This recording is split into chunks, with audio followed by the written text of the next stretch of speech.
Hello. तर आज Sunday आहे आणि आम्ही चाललो होतो बाहेर. बाहेर म्हणजे कुठेतरी बाहेर जायचं होतं, तेवढंच थोडंफार. तर मग असं इथे जवळच एक पाडम आहे जिथे भात शेती केली जाते.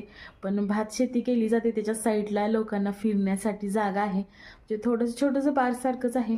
तर तिथं जावं म्हणलं म्हणजे तुम्हाला भात शेती पण दाखवता येईल आणि आमचं फिरणं पण होईल. तर व्हिडिओ कंटिन्यू करा आणि नक्की बघा केरळमध्ये भात शेती कशी केली जाते. तर चला तुम्हाला दाखवते.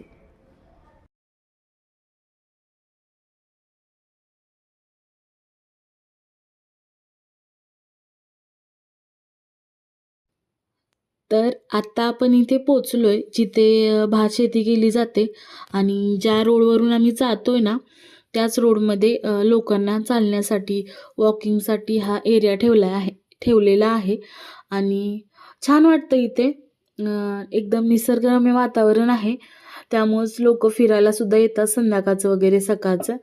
आणि हे पाणी दिसतंय ते कॅनॉलचं पाणी आहे, जे समुद्रातून इकडं येतं पाणी. कारण केरळमध्ये जास्तीत जास्त नद्या तर नाहीत, जास्तीत जास्त समुद्रच आहे. तर तेच पाणी आहे जे पाणी भात शेतीला पुरवलं जातं. जे चालण्याचे वॉकसाठी बनवलेला रोड आहे त्याच्याकडून पाईप आहे जी पलीकडच्या साईडला भातांसाठी पाणी नेलं जातं.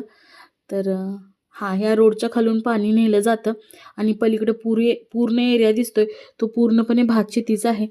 पण मुळात ह्याच भात शेतीच्या जाग्याला पावसाळ्यामध्ये इतकं पाणी असतं ना, पूर्णपणे जिथपर्यंत आम्ही उभा आहे ना तिथपर्यंत पूर्ण पाण्यानं भरलेलं असतं. पूर्ण पावसाळा जास्तोपर्यंत त्याच्यात पाणी खूप भरपूर भरलेलं असतं. आणि जसं पाणी थोडंसं आटायला येतं तसं त्यात भात लावतात आणि भात काढायला आला की डबल पाऊस चालू होतो. तर अशाच रीतीने हे भात शेती केली जाते.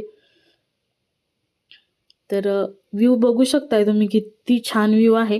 तर जी भिंत दिसतीये ना तर तिथपर्यंत पूर्णपणे पाणी भरलेलं असतं, जे आता नाही. यात पलीकडच्या कॅनलमधून पाणी सोडलेलं आहे. तर पूर्ण व्ह्यू बघू शकता. जिकडे बघेल तिकडे नारळाची झाडं दिसत आहेत आणि भातशेती. तर मी भातशेती इतक्या जवळून पहिल्यांदाच बघते. तर खाली आम्ही उतरलो होतो जिथे मेन भातशेती केली जाते, या रोडवरून खाली जी असे पाट केलेले आहेत मोठे, तिथून त्या पाटांद्वारे पूर्ण भाताला पाणी पुरवलं जातं. नंतर आम्ही हे बघून रिटर्न गेलो तर तिथे एक काका मासेमारी करत होते. बघून छान वाटलं आणि व्हिडिओ आवडला असेल तर नक्की लाईक, शेअर आणि सबस्क्राईब करा. बाय.